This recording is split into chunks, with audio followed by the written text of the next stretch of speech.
ನಮಸ್ಕಾರ.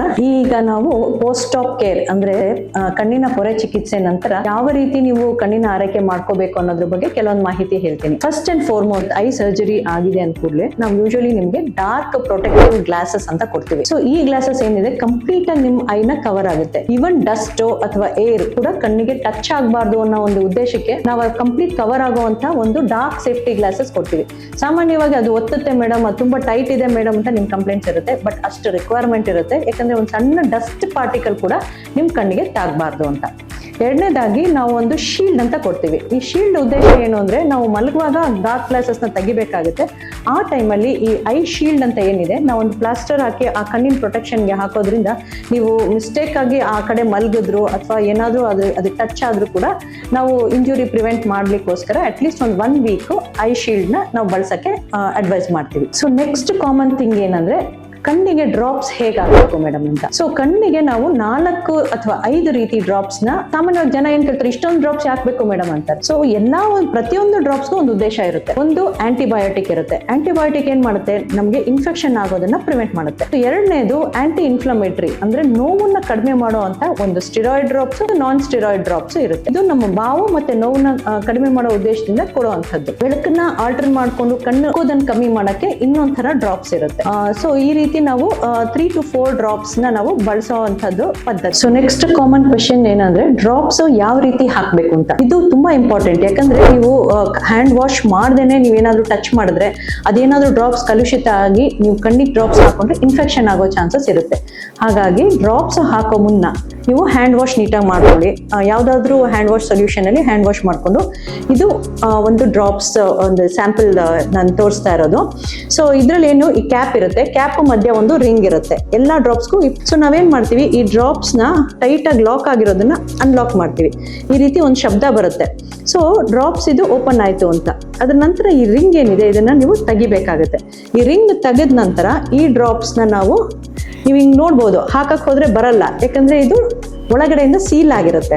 ಸೊ ನಾವೇನ್ ಮಾಡ್ತೀವಿ, ಈ ಇನ್ನೊಂದು ಮುಚ್ಚಳದಲ್ಲಿ ಶಾರ್ಪ್ ಒಂದು ಪಾಯಿಂಟರ್ ಕೊಟ್ಟಿರ್ತಾರೆ, ಅದರಿಂದ ನಾವು ಸ್ಕ್ವೀಸ್ ಆಗಿ ಓಪನ್ ಆಗುವಂಥದ್ದು ಈ ಬಾಟಲ್. ಸೊ ನಾವು ಟೈಟ್ ಮಾಡಿದಾಗ ಏನಾಗುತ್ತೆ, ಈ ಬಾಟಲ್ದು ಟೈಟ್ ಆದ ತಕ್ಷಣ ಅದು ರಂಧ್ರ ಏನಿದೆ ಓಪನ್ ಅಪ್ ಆಗಿ ನಂತರ ಡ್ರಾಪ್ಸ್ ಈ ರೀತಿ ಬೀಳಕ್ಕೆ ಶುರು ಆಗುತ್ತೆ. ಯಾವುದೇ ಒಂದು ಪಿನ್ ಆಗಲಿ ಸಡನ್ ಆಗಿ ಕೆಲವೊಬ್ರು ಏನ್ ಮಾಡ್ತಾರೆ, ಡ್ರಾಪ್ಸ್ ಬರ್ತಾ ಇಲ್ಲ ಅಂತ ಪಿನ್ ಹಾಕೋದು, ಸೂಜಿ ಹಾಕೋದು, ಈ ರೀತಿ ಎಲ್ಲ ಮಾಡ್ತಾರೆ. ಇದು ಬಹಳ ತಪ್ಪು ಒಂದು ಅಭ್ಯಾಸ. ಸೊ ಜಸ್ಟ್ ಇದನ್ನ ಟೈಟ್ ಮಾಡಿದ್ರೆ ಸಾಕು. ಪ್ರತಿಯೊಂದು ಡ್ರಾಪ್ಸ್ ಅಲ್ಲೂ ಕೂಡ ಇದೇ ಒಂದು ಮೆಥಡ್ ನ ಅಳವಡಿಸಿರ್ತಾರೆ. ಜಸ್ಟ್ ಟೈಟ್ ಮಾಡಿ ನಂತರ ಡ್ರಾಪ್ಸ್ ನ ಯೂಸ್ ಮಾಡಿ. ಸೊ ಡ್ರಾಪ್ಸ್ ನ ಈ ತುದಿ ಏನಿದೆ ನೀವು ಟಚ್ ಮಾಡಬಾರ್ದು. ಜಸ್ಟ್ ಈ ಕ್ಯಾಪ್ ನ ಮತ್ತೆ ರೀಕ್ಯಾಪ್ ಮಾಡಬೇಕು ಡ್ರಾಪ್ ಹಾಕಿದ ನಂತರ.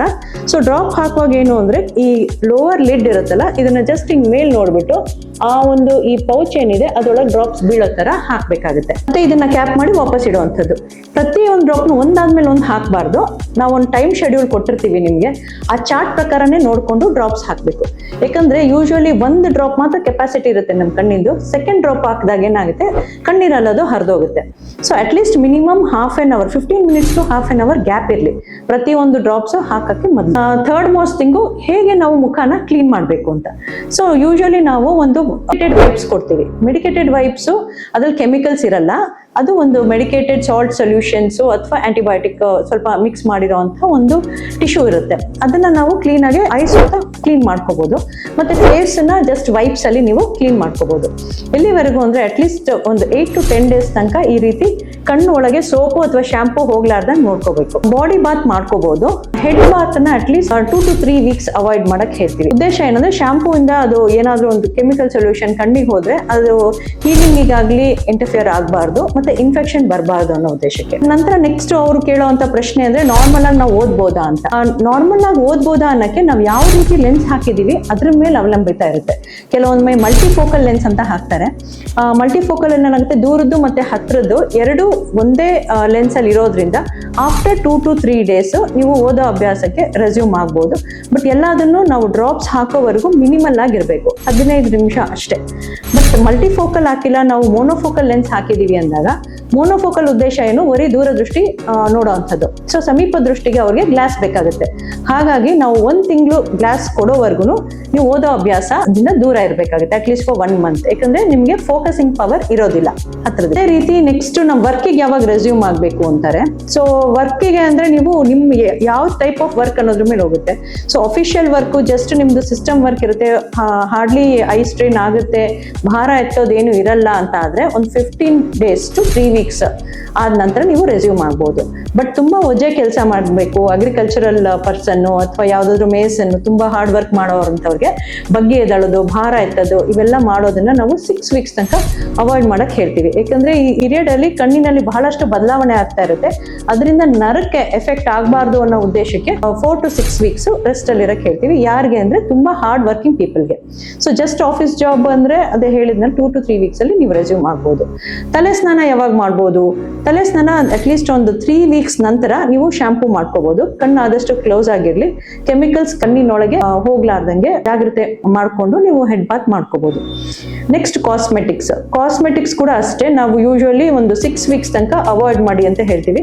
ಕಾರಣ ಅದರಿಂದ ಏನಾದ್ರು ಕೆಮಿಕಲ್ ರಿಯಾಕ್ಷನ್ ಆಗ್ಬೋದು ಮತ್ತೆ ಇನ್ಫೆಕ್ಷನ್ ಚಾನ್ಸಸ್ ಇರುತ್ತೆ ಅಂತ. ನೆಕ್ಸ್ಟ್ ಕಾಮನ್ ಡ್ರೈವಿಂಗ್ ಯಾವಾಗ ಮಾಡ್ಬೋದು ಅಂದ್ರೆ ಆಫ್ಟರ್ 2 weeks ನೀವು ನಿಯರ್ ಬೈ 2 to 3 kilometers ಅಥವಾ ವರ್ಕಿಗೆಲ್ಲ ಡ್ರೈವಿಂಗ್ ಮಾಡ್ಕೋಬಹುದು. ಬಟ್ ಆದಷ್ಟು ಲಾಂಗ್ ಡ್ರೈವ್ಸ್ ನ 1 month ತನಕ ಅವಾಯ್ಡ್ ಮಾಡಿ. ಯಾವುದು ನಮಗೆ ಸೇಫೆಸ್ಟ್ ಟ್ರಾವೆಲ್ ಮೋಡ್ ಅಂತ ಅಂದ್ರೆ ಟ್ರೈನ್. ಅಕಸ್ಮಾತ್ ನೀವು ದೂರಕ್ಕೆ ಹೋಗ್ತಾ ಇದ್ದೀರಾ ಅಂದ್ರೆ train is the safest mode of transport. ಅಲ್ಲದೆ ನೀವು ಫ್ಯಾನ್ ಕೆಳಗೆ ಮಲ್ಕೋಬಾರ್ದು ಡೈರೆಕ್ಟ್ ಆಗಿ, ಯಾಕಂದ್ರೆ ಡಸ್ಟ್ ಬೀಳೋ ಅಂತ ಚಾನ್ಸ್ ಇರುತ್ತೆ. ಸೊ ಇದಿಷ್ಟು ಪ್ರಿಕಾಷನ್ಸ್ ನ ನೀವು ತಗೊಂಡು ಡ್ರಾಪ್ಸ್ ಅನ್ನ 6 weeks ತನಕ ಏನ್ ಕೋರ್ಸ್ ಕೊಟ್ಟಿರ್ತೀವಿ ಅದನ್ನ ಕರೆಕ್ಟ್ ಆಗಿ ಹಾಕೋದ್ರಿಂದ ಕಣ್ಣಿನ ಏನು ಅಕ್ಸೆಪ್ಟೆನ್ಸ್ ಆಫ್ ದಿ ಲೆನ್ಸ್ ಆಗ್ಲಿ ಅಥವಾ ರಿಕವರಿ ಆಫ್ ದಿ ಐ ಬಹಳ ಚೆನ್ನಾಗುತ್ತೆ. ಇದಲ್ಲದೆ ಕೆಲವೊಬ್ರು ಫುಡ್ ಹ್ಯಾಬಿಟ್ಸ್ ಕೇಳ್ತಾರೆ, ನಾವು ಏನ್ ಊಟ ಮಾಡ್ಬೇಕು, ಏನ್ ಊಟ ಮಾಡಬಾರ್ದು ಅಂತ. ಮುಳುಗಾಯಿ ತಿನ್ಬೋದಾ, ಮೆಣಸಿನ್ಕಾಯಿ ತಿನ್ಬೋದಾ, ಇವ ಹಲವಾರು ಪ್ರಶ್ನೆ ಇರುತ್ತೆ. ಸೊ ಆಕ್ಚುಲಿ ಸ್ಪೀಕಿಂಗ್ ಐ ಸರ್ಜರಿಗೂ ಊಟಕ್ಕೂ ತುಂಬಾ ಡೈರೆಕ್ಟ್ ಸಂಬಂಧ ಇರಲ್ಲ. ಬಟ್ ಡಯಾಬಿಟಿಕ್ ಇದ್ರೆ ಸಕ್ಕರೆ ಅಂಶನ ಅವಾಯ್ಡ್ ಮಾಡಬೇಕು, ರೈಸ್ ಐಟಮ್ಸ್ ಕಡಿಮೆ ಮಾಡ್ಕೋಬೇಕು. ಮತ್ತೆ ಕೆಲವೊಬ್ರು ಗ್ಯಾಸ್ಟ್ರೈಟಿಸ್ ಇರುವಂತ ಪೇಷಂಟ್ಸ್ಗೆ ನಾವು ಯೂಶುವಲಿ ಸ್ಪೈಸಿ ಫುಡ್, ಮೆಣಸಿನ್ಕಾಯಿ ಇವೆಲ್ಲ ಅವಾಯ್ಡ್ ಮಾಡಕ್ ಹೇಳ್ತೀವಿ. ಸೊ ದಟ್ ಅದು ವಾಮಿಟಿಂಗ್ ಸೆನ್ಸೇಷನ್ ಏನಾದ್ರು ಬಂದ್ರೆ ಐ ಪ್ರೆಷರ್ ಇನ್ಕ್ರೀಸ್ ಆಗಬಾರ್ದು ಅಂತ. ಮೋಷನ್ ಟೈಟ್ ಇರಬಾರ್ದು, ಕಾನ್ಸ್ಟಿಪೇಷನ್ ಇದ್ರೂ ಕೂಡ ಕಣ್ಣಿಗೆ ಒತ್ತಡ ಜಾಸ್ತಿ ಆಗುತ್ತೆ ಅಂತ. ಸೊ ಈ 3 ರೀಸನ್ ಇಂದ ನಾವು ಫುಡ್ ನ ಸಾಫ್ಟ್ ಆಗಿರೋದನ್ನ ತಗೊಳಕ್ ಹೇಳ್ತೀವಿ ಫಾರ್ 15 days.